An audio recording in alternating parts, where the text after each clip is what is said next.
Why is it that you think that your standards of morality should apply to my life? Church is just a business. You, the human being, is a product. Somewhere in the world right now, there are people who are crying their eyes out because they have witnessed a miracle, because there's a pastor who has performed a lot of miracles, made people to see, made people to walk, and yet behind the scenes, these people have been paid by these pastors to act like they were crippled, to act like they were disabled, and then go to keyword. And there are people who are crying, who are calling this the power of the Holy Spirit. I mean, if it's this easy to just go to a crusade and get healed, what's the point of having doctors? Why does cancer exist? It should have been kicked out a long time ago, but these anointed servants of God. I don't go to church anymore because honestly it just doesn't make any sense. And I've always had reservations about church ever since I was young, but I never really dared to ask more questions about it because I feared that I was going to find myself in hell. But in the past 5 years, I've actually been working so much on deconstructing religion, and I realized that the church, religion, has nothing to do with God. And actually, after I started working in marketing and even studying marketing and communication, then it became very clear that the church is just a tool to manipulate people. Basically, religion is the most successful business model and also influencer of all time, because the people who came up with this concept, they looked at human beings, they realized that human beings have a pain point, which is the fact that a lot of human beings want to run away from the bad things that happen to them. So the church came and told them, you know what, if you go to church and you pray and you give a certain amount of money, you get blessings into your life. You can get the job that you want, you can get married to the man of your dreams or the woman of your dreams. You don't have to suffer a second. The moment you come to church, everything is going to be fantastic for you. And of course, that is not how life works. Life is made of the good and the bad. Obviously, the question would be, if I'm coming to church but I'm still going through these bad things, then it means that the church doesn't work, right? Wrong. The church started telling people, well, you're going through those things because you're probably not praying harder. And this is why if you go to a lot of the poorest countries, a lot of developing countries, you find that a lot of people spend a lot of time in church because they think that praying is a way of pushing away their problems, is a way of solving problems, is a way of protecting them from these problems. People have been brainwashed so much, and the fact that they're using the idea of God is what makes it so sad, because people cannot question it. We all don't know whether God exists, because honestly, that is an individual experience. For you to actually say that God exists, that is something that you as a human being has to experience for you to believe, because there's no tangible proof. You just have to rely on the feeling that someone has.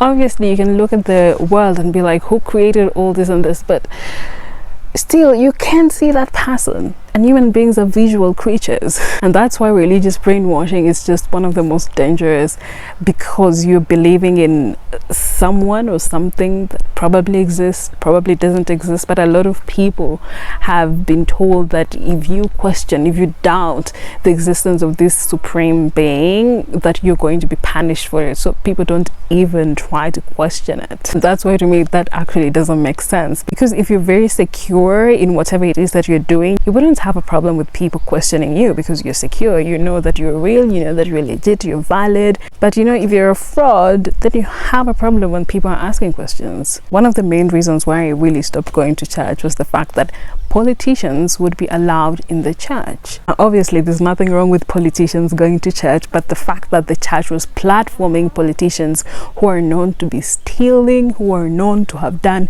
horrible things to people, these politicians would come to church, then they would be given a mic and they start campaigning in the church, then they would give some money to the priest. How can you be promoting someone that is actively doing bad to the people who are coming to your church? Someone who is always taking advantage, using his position of power to take advantage of the people, of the congregation where they're in church. How do you give a platform to such a person?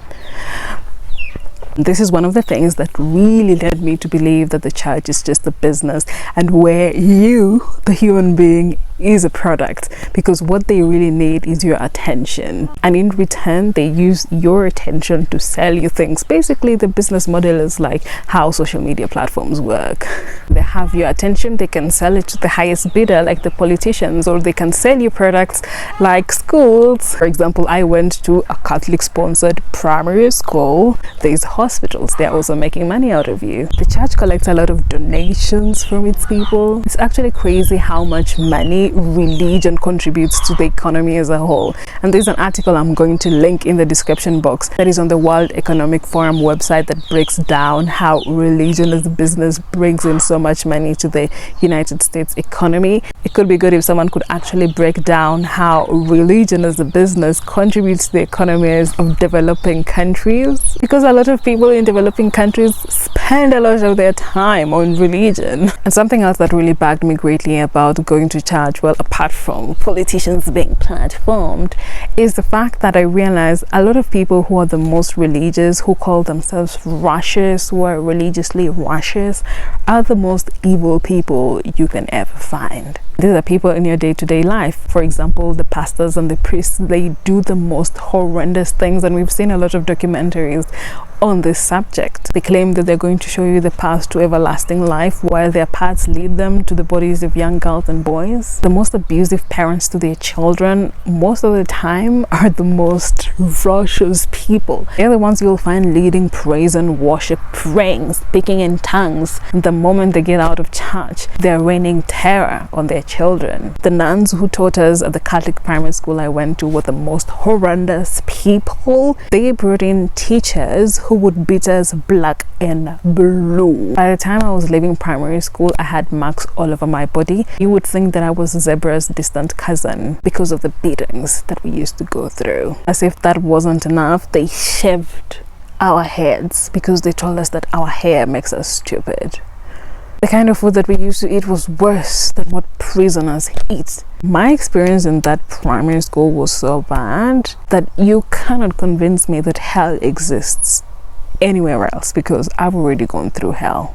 That school was absolute hell. This is just proof that God doesn't exist within the confines of religion. It's purely a man-made order meant to control people. And it's actually crazy that a lot of people only go to church or believe in religion because they have this fear of hell. Without the terror of hell and the promise of heaven, how many people would actually spend their time, devote their time to church and religion? Because honestly, these two do very little to help people in their spiritual nourishment. And I inherently believe that spirituality is an individual path, not a communal path. That means if you are pursuing spiritual nourishment, you should spend majority of your time alone, because it's something that's happening in you. It's not outward.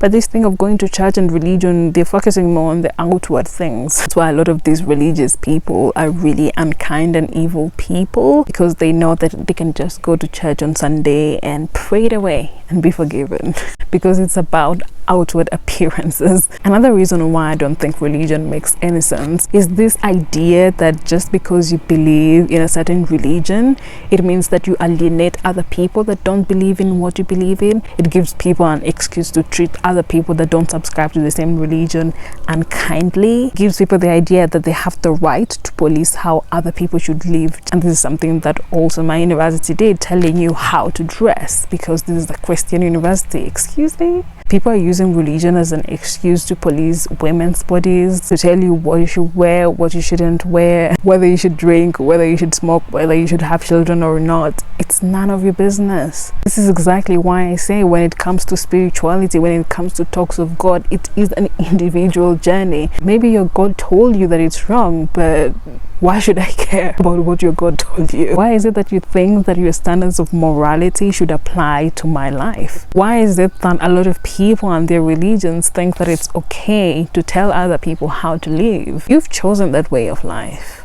Let other people make their own choices. If you have a problem with that, then it proves my point. Religion is all about controlling people.